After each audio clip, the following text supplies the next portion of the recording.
नमस्कार विद्यार्थी मित्रांनो, आपल्या डबल अकॅडमीच्या ई प्लॅटफॉर्मवर तुमच्या सगळ्यांचं स्वागत आहे। तर मित्रांनो, आज आपण या व्हिडिओच्या माध्यमातून जाणून घेऊयात इयत्ता 9वीच्या विद्यार्थ्यांनी जवाहर नवोदयच्या एंट्रन्स एक्झामसाठी अभ्यास कसा केला पाहिजे, पेपरच्या आधी अभ्यास कसा केला पाहिजे हे आपण या व्हिडिओच्या माध्यमातून जाणून घेणार आहोत। त्यामुळे हा व्हिडिओ तुम्ही शेवटपर्यंत नक्कीच पहा। मित्रांनो, तुमची एक्झाम जवळ आलेली आहे। 7 फेब्रुवारी 2026 रोजी होणार आहे आणि या एक्झाम साठी स्टडी कसा केला पाहिजे, रिव्हिजन स्ट्रॅटेजी काय असणार आहे, तर आपण हे या व्हिडिओच्या माध्यमातून जाणून घेऊया। तर सगळ्यात आधी आपण बघूया आपल्या डबल अकॅडमी मध्ये मित्रांनो स्कॉलरशिपची बॅच इयत्ता 5वी आणि 8वीच्या विद्यार्थ्यांसाठी अवेलेबल आहे आणि मित्रांनो इयत्ता 4थी आणि 7वी साठी सुद्धा अवेलेबल आहे। महाराष्ट्र सरकारने 4थी आणि 7वी साठी सुद्धा स्कॉलरशिपच्या एक्झाम्स जाहीर केलेल्या आहेत। तर मित्रांनो, आपल्या डबल अकॅडमी मध्ये 4थी आणि 7वी साठी सुद्धा बॅचेस अवेलेबल असणार आहेत आणि मित्रांनो जवाहर नवोदय विद्यालयाची बॅच इयत्ता 6वी आणि 9वीच्या विद्यार्थ्यांसाठी अवेलेबल आहे। मित्रांनो, आपल्या बॅचचे आपण वैशिष्ट्य बघूयात तर बघा, शाळेच्या वेळेनुसार तुम्हाला क्लास पाहण्याची सुविधा आहे। तुम्ही शाळेमध्ये असता त्यामुळे तुमच्या शाळेमधल्या वेळामध्ये तुम्हाला क्लास अटेंड करणं जमत नाही, त्यामुळे तुमचा जो वेळ आहे तो शाळा संपल्यानंतरचा क्लासला दिला जाणार आहे। तुमची शाळा संपल्यानंतरचा जो वेळ असणार आहे त्या वेळेमध्ये क्लास असणार आहे। मित्रांनो, तुमचे जे जुना प्रश्नपत्रिका आहे तर त्यांचं सुद्धा विश्लेषण क्लासमध्ये करून घेतलं जाणार आहे। मागच्या वर्षीच्या पेपरचं विश्लेषण सुद्धा क्लासमध्ये करून घेतलं जाणार आहे आणि पेपर सुद्धा सोडवून घेतले जाणार आहेत। मित्रांनो, test series e book note सुद्धा तुम्हाला क्लासमध्ये मोफत प्रोव्हाइड केले जातात। मित्रांनो, लेक्चर डिजिटल बोर्डवरती लाईव्ह असणार आहे, लेक्चर लाईव्ह क्लास असणार आहे डिजिटल बोर्डवरती आणि मित्रांनो व्हिडिओ डाउनलोड करण्याची सुद्धा सुविधा आहे। त्यामुळे तुम्ही तुमच्या वेळेमध्ये लेक्चर कितीही वेळा तुम्ही बघू शकणार आहात। मित्रांनो, तुम्हाला जर बॅच बद्दल अधिक माहिती हवी असेल तर या नंबरवरती संपर्क करा 8010 45 77 60 आणि 9049353101 या नंबरवर सुद्धा तुम्ही संपर्क करू शकता। मित्रांनो, बघूयात आपण आता इयत्ता 9वीच्या विद्यार्थ्यांची जी एक्झाम आहे ती 7 फेब्रुवारी 2026 रोजी म्हणजेच पुढच्या महिन्यामध्ये ही एक्झाम आहे। खूप कमी दिवस राहिलेले आहेत। अभ्यास कसा करायचा आहे तर ते आपण या व्हिडिओच्या माध्यमातून बघूयात।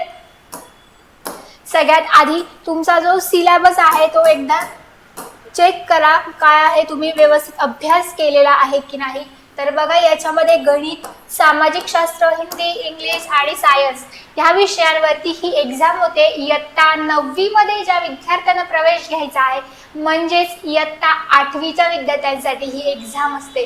मित्रांनो, इयत्ता 9वी मध्ये जवाहर नवोदय विद्यालयाच्या प्रवेश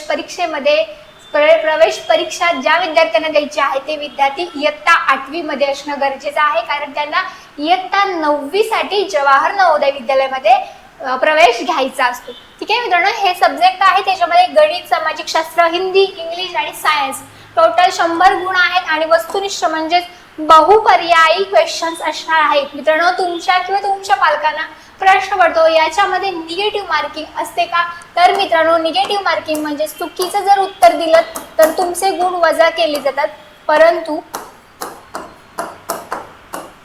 परंतु मित्रांनो, ही शालेय एक्झाम आहे, शालेय स्पर्धा परीक्षा ज्या असतात त्याच्यामध्ये निगेटिव्ह मार्किंग नसते। म्हणजेच तुमची जी नवोदयची एंट्रन्स एक्झाम होणार आहे त्याच्यामध्ये तुमचे निगेटिव्ह मार्किंग नसणार आहे। तुम्ही सगळे क्वेश्चन सॉल्व्ह करणं कंपल्सरी आहे, त्यामुळे तुम्ही सगळे क्वेश्चन सॉल्व्ह केले पाहिजे। चुकीचं उत्तर देऊ नका, नाही तर तुमचेच गुण वजा नाही होणार, परंतु तुम्हाला कमी मार्क्स मिळतील, म्हणजे तुमचा स्कोर वाढणार नाही। त्यामुळे चुकीचं उत्तर जाणून बुजून देऊ नका, जमलं तर तुम्ही योग्य उत्तर द्या, परंतु ह्याच्यामध्ये निगेटिव्ह मार्किंग नाही, त्यामुळे तुम्ही सगळे क्वेश्चन सोडवणं कंपल्सरी आहे। ठीक आहे, तर कोणती पुस्तकं वाचली पाहिजेत तुम्ही, तर बघा, बालभारतीची इयत्ता 8वीची पुस्तकं खूप महत्त्वाची आहे। इयत्ता 8वीच्या विद्यार्थ्यांनी इयत्ता 9वी मध्ये प्रवेश घ्यायचा आहे, त्यामुळे इयत्ता 8वीची पुस्तकं वाचणं गरजेचं आहे। मित्रांनो, गणित आणि विज्ञानसाठी सखोल समजून घेऊन प्रश्न सोडवायचे आहेत। गणित आणि जे बुद्धिमत्ता चाचणी आहे त्यांचा जास्तीत जास्त सराव केला तर तुम्हाला ते स्कोरिंगचे सब्जेक्ट आहेत तर तुम्हाला त्याच्यामध्ये यश मिळणार आहे। मराठी, हिंदी आणि इंग्रजी यांच्यासाठी व्याकरण खूप महत्त्वाचं आहे। व्याकरणावरती जास्तीत जास्त क्वेश्चन्स विचारले जातात। शब्दसंग्रह आणि वाचन यावरती भर द्यायचा आहे। आणि दुसरं आहे सामाजिक शास्त्र, इतिहास, भूगोल आणि नागरिक शास्त्र यांचं सुद्धा तुम्हाला कन्सेप्ट क्लिअर असतील व्यवस्थित इतिहास अभ्यासला असेल तर तुम्हाला हा विषय सोपा जाणार आहे. मित्रांनो, NMMS NVS प्रवेश परीक्षा मार्गदर्शक पुस्तकं आणि टार्गेट अरिहंत आणि नवनीत ही मार्गदर्शक गाईड बाजारामध्ये अवेलेबल असतात, ती घेऊन तुम्ही वाचली पाहिजेत. ठीक आहे. तर मित्रांनो, सराव खूप महत्त्वाचा आहे. खूप कमी दिवस राहिलेले आहे.